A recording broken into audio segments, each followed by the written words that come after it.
조갑제TV 시청자 여러분 안녕하십니까. 2021년 5월 3일 오전 11시입니다. 이 문재인 정권의 위선을 직격하는 데는 이 전용욱 전 국회의원의 글만큼 예리한 글이 없습니다. 오늘 또 한명숙은 결백하다고 속아주는 이유, 이 자서전 읽지 않아도 결론은 정해져 있습니다. 좌파들은 이렇게 산다일 겁니다 라는 글을 블로그에 올렸습니다. 소개를 해드리겠습니다. 한명숙 전 국무총리가 자서전을 낸답니다. 자서전 제목은 한명숙의 진실이고요, 부제는 나는 그렇게 살아오지 않았다랍니다. 요지는 불법 정치자금 받지 않았으니 나는 결백하다입니다. 하기는 성경책까지 자신의 법정 도구로 쓴 사람이니 더 무슨 말까지 하겠습니까마는 좌우 성향 불문 대법원 판사들이 전원일치로 한명숙 뇌물수수 유죄 판결을 내렸습니다. 그러므로 이 자서전 읽지 않아도 결론은 정해져 있습니다. 나는 더럽다. 좌파들은 이렇게 산다일 겁니다. 좌파들은 참 대단합니다. 국무총리까지 지낸 사람이 업자한테 억대의 돈을 받았습니다.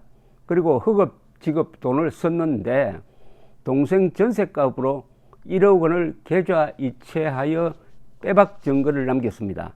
참으로 과감한 뇌물수수입니다. 그뿐 아니죠. 한만호 씨한테 이런저런 오고 감 속에서 2억 원을 돌려주기까지 했습니다. 즉 뇌물수수를 확실하게 인정한 겁니다. 정치권의 뇌물수수 입증 어렵습니다. 그런데 한명숙에 대해 진영불문 전원일치 뇌물수수 판결이 나온 이유는 이렇게 증거가 너무나 확실했습니다. 하늘의 별을 따는 것도 힘든데 하늘의 별을 건 것입니다. 그래서 한명숙은 민주화 투옥에 이어 뇌물수수 투옥으로 별을 2개나 달았습니다. 그런데 웃기는 것은 이 책이 펀딩을 해서 만들어진다는 겁니다. 책을 내는데 필요한 펀딩 액수를 261%나 초과 달성했다고 합니다. 좌파들의 뻔뻔함도 초과 달성입니다. 그런데 한 번도 아니고 2번, 3번을 속는 펀딩 참여자들, 나 바보 인정한 셈입니다. 나 바보 인정. 따옴표가 붙어 있습니다. 원래 처음 속으면 속인 사람이 나쁘다고 하죠. 그런데 이렇게 끊임없이 속으며 속은 사람이 바보이자 사악하다는 증거라고 합니다. 자꾸 속으면 속은 사람이 나쁘다는 이야기죠. 한명숙은 결백하다고 일부러 속아주는 척하는 이유는 뭘까요?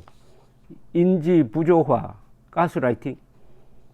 저들의 노예 인정이라고 밖에는 답이 없네요.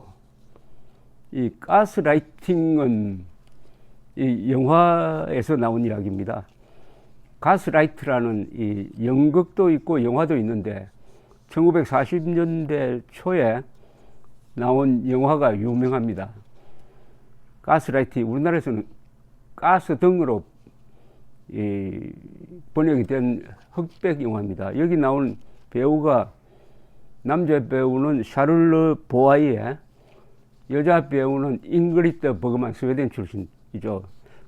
여기서 나온 말이 영어가 되어버렸어요. 영어의 한 보통 명사가 되었습니다. 가스라이팅이란 말은 어떤 사람을 계속 뒤에서 조종하는 겁니다.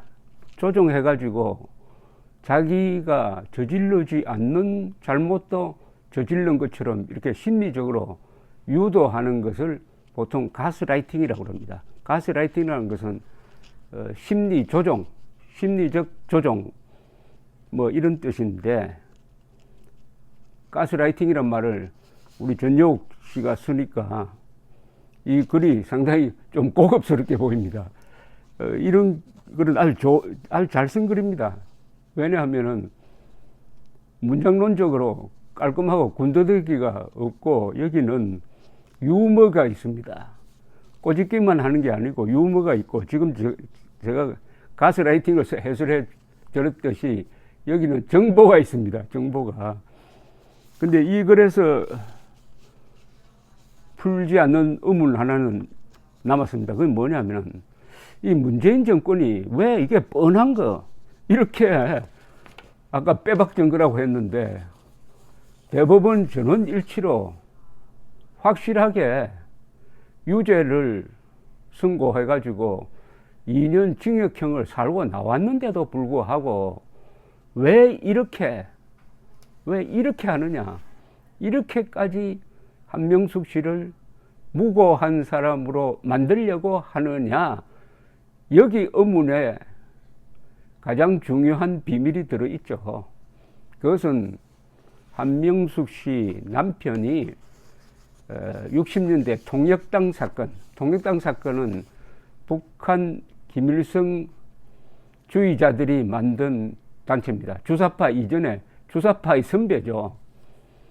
거기에 중요 인물로 연루가 되어가지고 징역을 10년 이상 살고 나왔어도 그런 성향이만 이라면은 김일성주의자적 성향 아니면은 사회주의적 성향을 버리지 않고 지금도 이 정권에 정신적 영향력을 끼치고 있다고 일컬어지는 사람의 부인이기 때문에 이렇게 하는 것이라고 봐야죠. 그러니까 문재인 대통령의 통역당 관련자에 대한 존경심이라고 할까요? 이건 보통이 아닙니다. 신영복이 바로 통역당 사건의 중요한 범죄자로 징역 20년 살고 나온 사람인데, 문재인 대통령은 세계가 지켜보는 가운데 신영복을 사상가로 존경한다고 했어요. 다른 것도 아니고 한 인간으로 존경한다고 하면은 뭐 이해할 만도 합니다만은, 사상가로 존경한다면은 당장 문재인의 사상은 김일성주의냐 아니냐, 이렇게 질문이 딱 들어가게 돼 있는 것 아니겠습니까?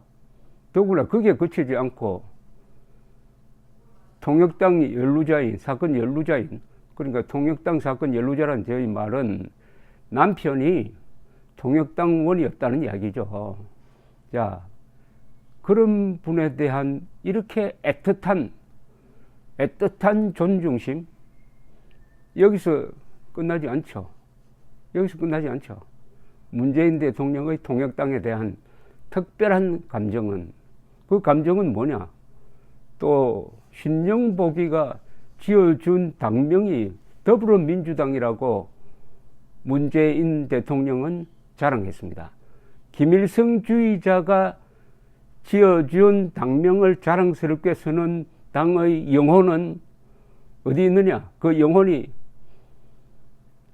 자유민주적 기본질서이냐 아니면은 김일성주의냐 하는 질문은 매우 정당하고 꼭 해야 될 국민의 권리와 의무 행사가 아닌가 하는 생각이 들어갑니다. 여기에 멈추지 않고 이제는 자서전을 써가면서까지 나는 결백하다고 외치는 사람에 대해서 전효옥 씨는 아예 제목을 이렇게 정해줘 버렸습니다. 나는 더럽다. 좌파들은 이렇게 산다. 감사합니다.